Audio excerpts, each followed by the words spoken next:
쿠마 아도나이 베야푸츠 오예베카 베야누스 메사네카 미파네카. 여호와여 일어나사 주의 대적들을 흩으시고 주를 미워하는 자가 주 앞에서 도망하게 하소서. 샬롬, 생각하는 성경 홀리아미입니다. 오늘의 말씀은 여호와께서 시내산에 강림하시는 내용입니다. 오늘 내용에서 가장 중요한 포인트는 시점입니다. 여호와께서 시내산에 강림하신 일이 일어난 시기가 언제일까요? 1절을 보면 애굽 땅을 떠난 지 3개월이 되던 날이라고 기록되어 있습니다. 이는 애굽을 떠난 지 3개월, 90일이 지났다는 의미가 아닙니다. 출애굽 한 달, 니산월을 첫째 달로 봤을 때 세 번째 달이 되던 날, 즉 시바널 월삭 3월 1일을 의미합니다. 그때부터 모세가 여호와께서 계신 산 정상을 오르락 내리락 하면서 이스라엘 백성들에게 하나님의 말씀을 전했는데 11절을 보면 3일 동안 정결하게 준비하고 있으라고 명령하십니다. 그리고 3일째 되는 날에 여호와께서 시내산에 강림하셨는데 그렇다면 이 여호와께서 강림하시는 3일째 되는 날이 언제일까요? 시바나 월삭부터 여호와가 산을 오르락 내리락 하고 3일을 준비했기 때문에 대략 3월 4일에서 5일쯤 될 것입니다.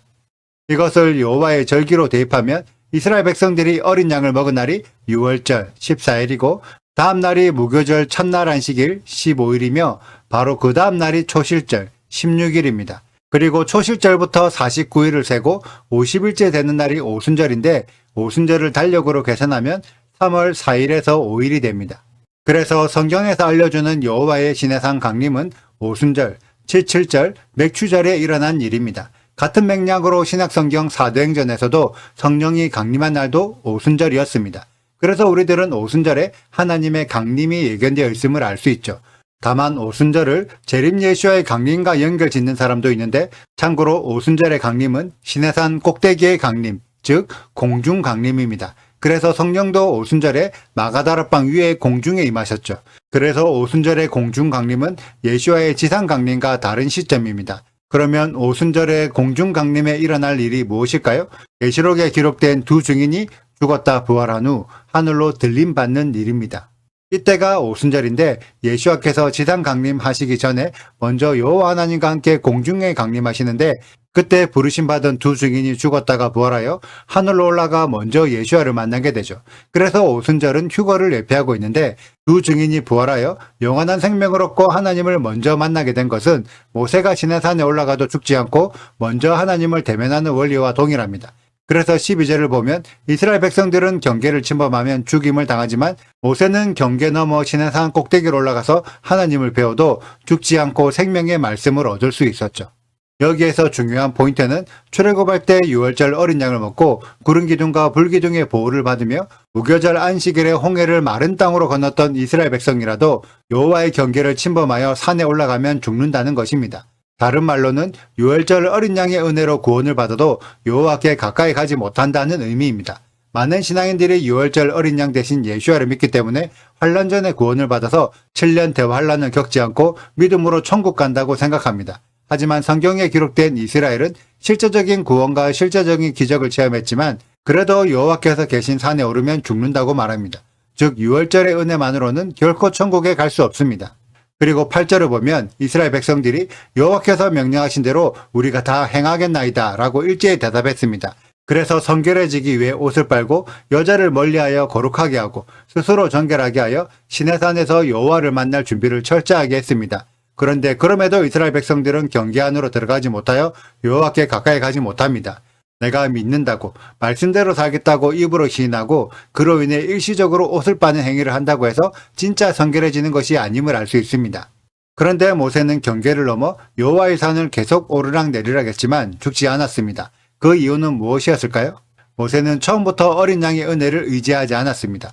그 이전부터 여호와께서 주신 말씀만 붙잡고 말씀에 순종함으로 애굽화되었던 이스라엘 백성들을 끄집어내어 여호와께서 강림하실 시내산으로 인도하여 모두가 십계명을 듣게 만드는 임무를 감당했습니다. 제가 어제 하나님을 모르던 미대한 사람을 이스라엘로 데리고 와 겐 족속으로 접붙임 받게 만들었던 자가 이트로라고 설명했습니다. 동일하게 모세도 여호와를 잊어버린 이스라엘 백성들을 애굽에서 벗어나게 하고 여호와의 산에 데려와 제사장 나라로 하나님께 접붙임 받게 했기 때문에 모세 또한 토라 포션 이트로 남은 자입니다.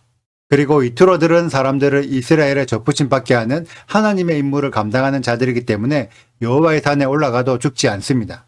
그래서 우리는 이런 이트로들을 신약 성경적인 표현으로 계시록의 두 증인의 사역을 감당하는 자들이라고 해석하죠. 우리들에게 하나님의 모든 시간과 절기들이 다 중요하지만 실제로는 유월절보다 오순절의 가치가 더 중요합니다. 왜냐하면 유월절을 경험해도 하나님의 경계를 넘어갈 수 없지만 오순절의 사명을 감당하는 자들은 경계 안으로 들어가 하나님을 대면하기 때문이죠. 그런데 정작 유월절의 은혜를 이야기하는 교회들은 많지만 오순절의 가치를 이야기하는 교회는 거의 없습니다. 고작 성령이 강림하신 것 정도로만 이해하고 있죠. 이번 한 주 동안 여호와의 시내산 강림을 통해 오순절의 가치를 깨닫고 우리 모두 이트로로 각성되어 두 증인의 사명을 감당하는 우리 홀리아미 가족들이 되시길 소망합니다. 오늘의 영상은 여기까지입니다.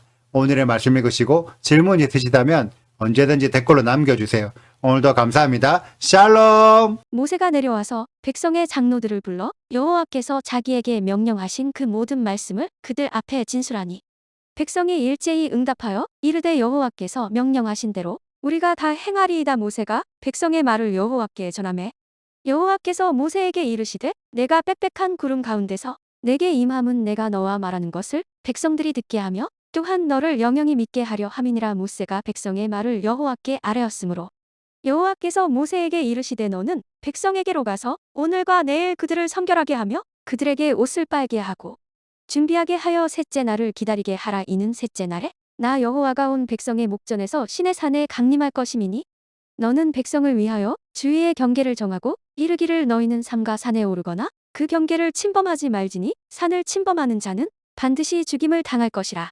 그런 자에게는 손을 대지 말고 돌로 쳐 죽이거나 화살로 쏘아 죽여야 하리니 짐승이나 사람을 막론하고 살아남지 못하리라 하고 나팔을 길게 불거든 산 앞에 이를 것이니라 하라.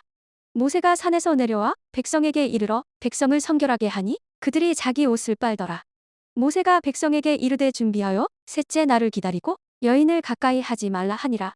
셋째 날 아침에 우레와 번개와 빽빽한 구름이 산 위에 있고 나팔 소리가 매우 크게 들리니 진중에 있는 모든 백성이 다 떨더라. 모세가 하나님을 맞으려고 백성을 거느리고 진에서 나오매 그들이 산 기슭에 서 있는데 시내 산의 연기가 자욱하니 여호와께서 불 가운데서 거기 강림하심이라. 그 연기가 옹기 가마 연기같이 떠오르고 온 산이 크게 진동하며 나팔 소리가 점점 커질 때에 모세가 말한즉 하나님이 음성으로 대답하시더라. 구독과 좋아요를 눌러주세요. 그리고 알림 설정도 해주시고요. 사랑과 관심 부탁드려요. 슈바 아도나이 리베보트 할레페 이스라엘 여호와여 이스라엘 천만인에게로 돌아오소서.